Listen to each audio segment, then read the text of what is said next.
My Marra King room at Sahara was small, a bit rough around the edges, and chaotic from a decor perspective. I didn't get it.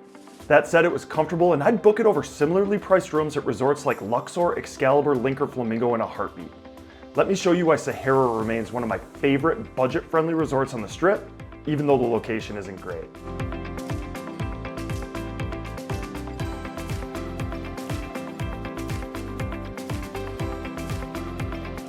My Marra King room is complimentary, thanks to my gambling activity within Sahara's Infinity Rewards program.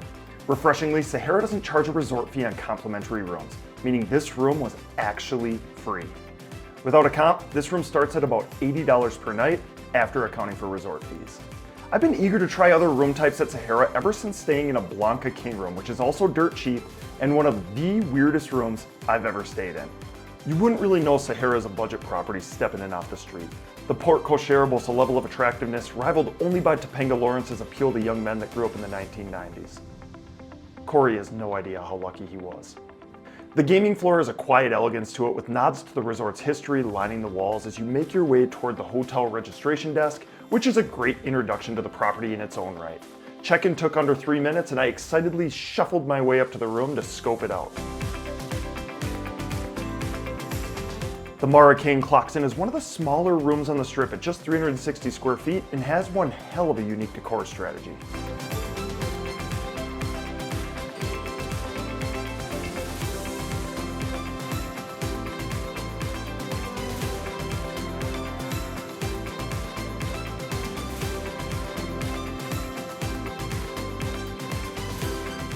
My favorite part of the room are the illuminated mirrors on either side of the bed, which reminded me of a recent visit to the Museum of Illusions mid-strip, and they made the room feel a bit more spacious than it was. The window being over the head of the bed was not my favorite as the view was pretty cool, but you couldn't just stand there and take it in, because there's a bed in the way. The photo of a concert crowd on the back side of the shade was certainly different, and I didn't really understand how it tied into the rest of the room, just as I didn't understand the metallic log next to the couch, or the black grass sprouting from the baseboards for that matter. None of it appalled me, I just didn't get it. Underneath the modern 55-inch TV was a work desk that had a cockeyed top, attempting to exude trendiness, while the phone sitting atop it was a remaining relic from the resort's brief stint as SLS Las Vegas, which it hasn't been known as since 2019. Above the toilet in the bathroom, which was a tight fit for a taller dude, was a fancy white glove emblazoned on the wall, which, again, how does that fit in with the black grass and the concert goers on the back of the shade? No idea. For a bare bones bathroom though, I thought it was fashionable and especially liked how they built lighting into the shelf above the sink.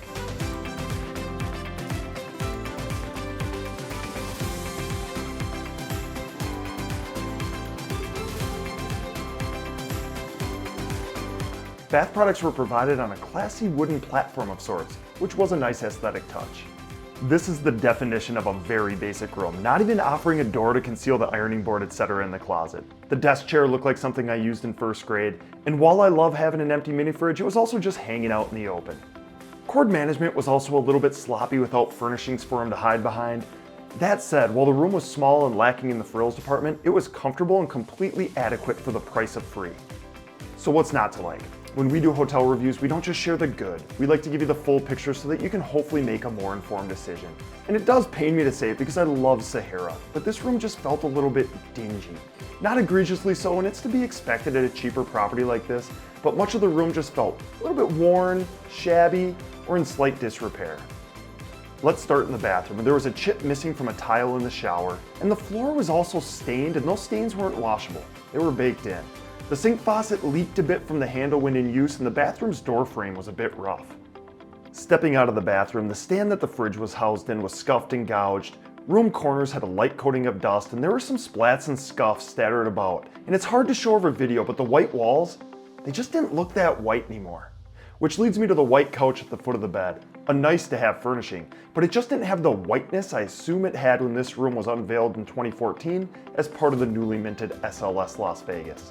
The underside was pretty gouged up as well. While none of these items ruined my stay in the slightest, I do think it's probably time for some of these older SLS rooms to get some love.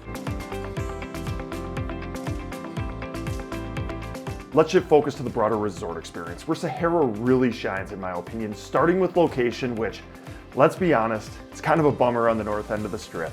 Those concerns are easily alleviated by the monorail, which can get you to the Strip and back for $6 a ride. Notably, Sahara's monorail station is easily accessible and takes fewer steps to reach than most stations.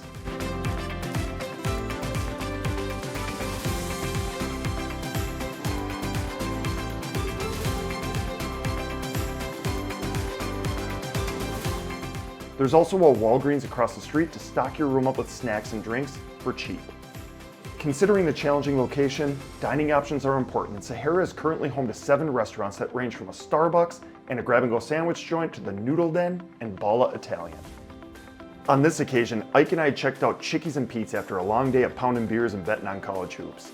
I ordered a $23 Philly cheesesteak and a side of crab fries, which are seasoned to perfection, are served alongside a white cheese dipping sauce, and are one of the most delicious things this mouth has ingested. My draft Pacifico set me back $9. Now, the crew at Chickie's had just gotten done hosting an all-day March Madness party. I'm sure they were fried, but I'm not exaggerating when I say that this was the worst service experience I have ever had at a restaurant in Las Vegas.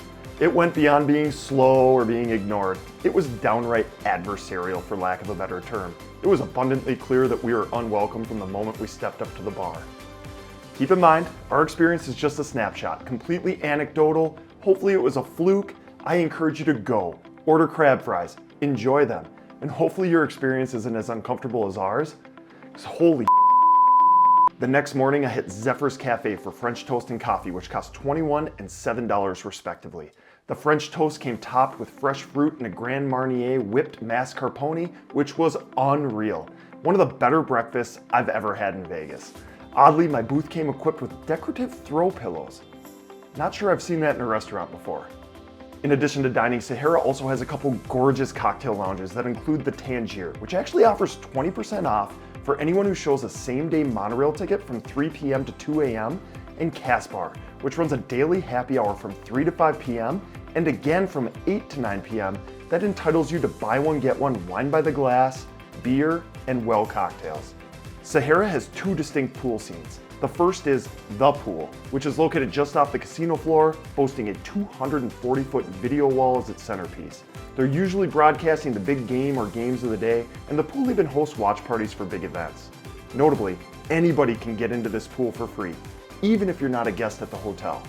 The second is the rooftop Alexandria Pool, which is only open to Sahara guests. It's small, super chill, uncrowded when I visited, and offers views of STRAT and downtown Las Vegas to the north. The gaming floor just feels nice and was dealing $15 craps, blackjack, and roulette on a Wednesday and Thursday night, but keep in mind, this was one of the busiest weekends of the year. I'll also note that I haven't given Sahara much play over the years, but the small amount of play I have given them has earned me an endless stream of complimentary room offers in my email inbox for their lower tier rooms. Seems like a pretty good program. While my room was imperfect, it was comfortable, and I think it's easily one of the better budget hotel rooms on the Strip. Keep in mind, entry-level rooms like this at Sahara are priced similarly or slightly more than base rooms at lower-tier MGM and Caesars properties like Flamingo, LINQ, Luxor, or Excalibur, and I think they're more desirable, minus location, by a good margin. The resort experience at Sahara is fantastic, the monorail quells any location concerns, and I can't wait to return. I think next time I'm going to upgrade to one of their Marra style king rooms, which have been more recently renovated. They look nice.